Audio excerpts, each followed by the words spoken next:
Во овој период кога температурата постојано постепено расте, е период кога најмногу се шират вируси, па со тоа се добиваат и настинка, грип. Вие постојано зборувате па и во вашата книга и во осумка за превенција и лекување со храна. Која храна би била превенција за настинката и за грипот? Секојдневната храна која што се консумира во тек на целата година. Значи, не го чини имунитетот постапките на луѓето кои ги прават 10-15 на дена пред очекуваната епидемија. Значи, ако во текот на целата година правилно се однесуваме према исхраната, тогаш нема потреба да се загрижуваме заради тоа што на есен обично доаѓа епидемија на грип или пак на пролет, нели тогаш кога имаме енергетски промени во природата. За да имунитетот функционира, не можеме ние да го негуваме имунитетот 10 на дена. Мораме да го негуваме постојано, значи во тек на животот. Нашиот животен стил да биде всушност поттикнувач на имунитетот. Која храна, јас постојано, како што кажавте вие, напоменувам која е таа вистинска храна која што е комплементарна со човечкиот метаболизам.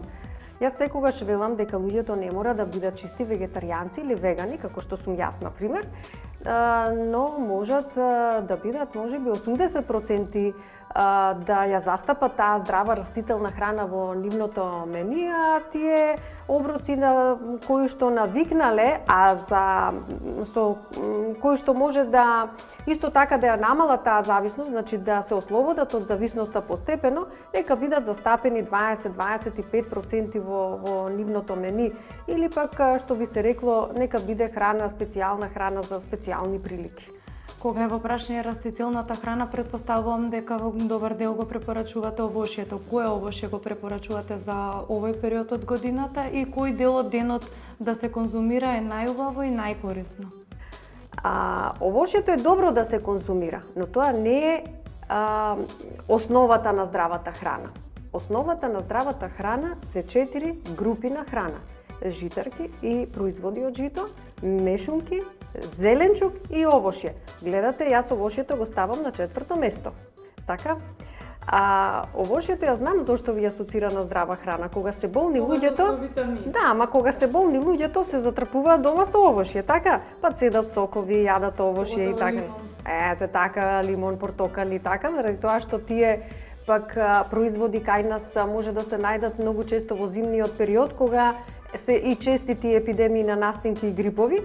А пак од друга страна, пак треба луѓето да знаат дека јужното овошје во зима и не е толку корисно да се консумира, така? Значи, јужното овошје расте вирее во јужните предели на земјината топка, каде што е сончево и топло и го разладува организмот. Токму ваквите моменти во програмата на осумка се многу добро објаснети и застапени и токму затоа програмата на осумка е едукативна. Значи, кога сме болни, добро е да се консумира овошје, ама овошје кое што вирее кај нас. Сега во зимно време ние кој овошје можеме да го најдеме кај нас? Ќе го најдеме, ете така, јаболкото, крушата, слива во сува состојба, така, и сувите овошје. Дали како суви во сува состојба ја имаат истата вредност, истите витамини како и свежи? Да, ако постапката на сушење е здрава, да кажам. Значи, сувото овошје е само дехидрирано овошје, кое што кога ќе се помеша со вода или ќе се зоври или ќе се направи компот, нели? Исто така е добар извор на витамини и други состојки кои што се потребни за поттикнување на имунитетот на луѓето во зимскиот период. Значи, консумација на овошје, меѓутоа овошје кое што вирее во нашето подрачје и кое што е суво, но и сушено на традиционален здрав начин. Така, кажавте, ни откривте дека здравата исхрана се состои од житарки, мешунки, овошје и зеленчук. Дали тие треба да бидат застапени во секојдневната исхрана и во кој дел од денот е препорачливо што да се конзумира? Овие 4 групи на храна може да се јадат во тек на целиот ден и кога сакате и како сакате. Јас, например, знам дека житарката некако по правило е резервирана за утринскиот оброк. Но нема да биде никаков проблем, нема да се наруши воопшто метаболизмот на човекот ако тој доручкува, да кажеме, печен компир или пак варен компир, или пак шпагети. Знаете, во минатото, денес многу по медиумите може да се слушне како се споменува традиционална исхрана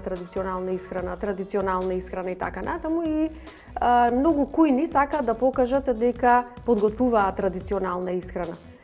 Знаете, можеби е чудно да се спомене дека во минатото луѓето во предлегнување јаделе граф. Колку луѓе денес тоа го практикуваат? Можеби во градовите воопшто, можеби некаде по селата, така? А која е грешката тука? Па нема грешка. Ако таквата навика е во склоп на комплетно здравите животни навики. Значи е многу подобро ако вечерате посен граф, да кажам, значи граф кога велам, значи подготвен на традиционален начин, посен граф, многу е подобро тоа да се вечера, отколку да се вечера бел леп со бело сирење, путер, некоја салама или пак некој друг сувомеснат производ, или пак некоја конзерва и така натаму. Значи, многу е нездраво да се јаде од сабајле само овошје до 12 до 1 часот, а потоа можете да јадете се.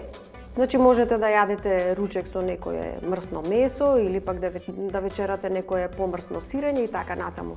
Значи, многу погрешни сваќања. Затоа велам дека здравата храна, доколку се консумира како животен стил или пак она што реков на почеток, како е застапена со 75-80% во секојдневието на луѓето, тогаш тие не мора да се грижат многу за редоследот на консумирање на храна. Или пак да се грижат за тоа во толку сатот тоа да изедам, до толку сатот само тоа да јадам и така натаму. Јас консумирам постојано таква храна, значи јас сум чист веган и јас воопшто не гледам во колку часот што ќе јадам или до колку часот што ќе јадам. Но по обичај некако не ми се јаде навечер касно, заради тоа што пак гледам да го запазам мојот биолошки часовник и да си легнам на време. Постојат и денови кога не легнувам на време и тогаш чувствувам дека сум гладна. И тогаш повторно земам храна, ама од она здрава храна. Може би една чаша пченка варена, или пак варена пченица, или пак едно парче интегрален леп. Нешто слично. Значи нешто кое што ќе ги задоволи потребите на мојот апетит за тоа време. Така, доктор Јадренка, ви благодарам за одвоеното време денеска, ви благодарам што бевте со нас и што ни дадовте совети за што верувам дека ќе им помогна и во градењето на имунитетот и во градењето на здравиот режим на исхрана.